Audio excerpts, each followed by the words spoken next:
Are you looking for new ways to get creative with your presentation? Well, let's think about one of the main facets of presentations for, it has to be said, most people, and that's slides. Now, of course, one of the most creative ways you can use slides is to get rid of them completely and present without them, although I'm aware that is something that puts the fear of God into a lot of people.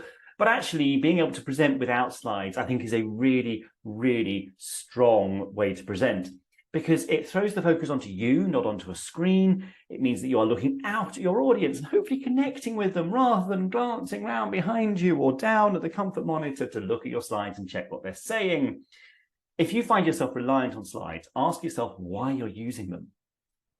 Are you using them to enhance the experience with the audience, to make it easier for you to understand, or actually are they your script? If you couldn't deliver your presentation without the slides, there's a problem. Apart from anything else, technology fails. Projectors don't work, or screens don't work, or we've got the wrong adapters, or whatever.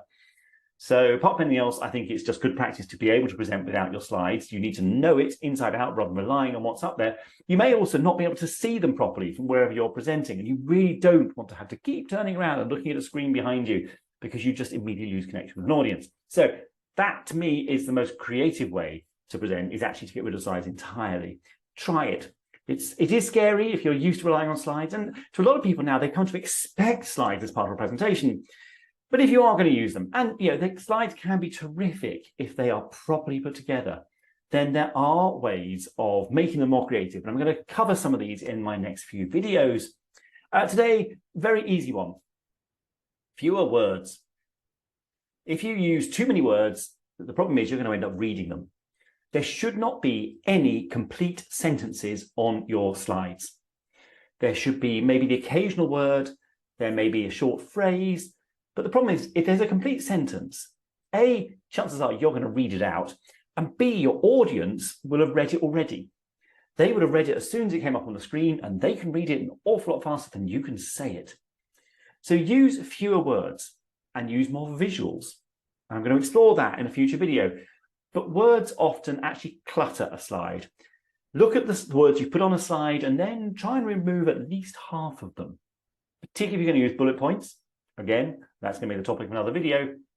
But just take out as many words as you can. Let the words that you've got sing. Give them space. Make them bigger. Make them more impactful. But choose your words carefully on the slide. And that actually, if you are using the slide as a prompt, not a script, but a prompt, that will give you some guidance as to what you want to talk about next. So that's the first stage in more creative slides. Fewer words. Come back next time for the next tip.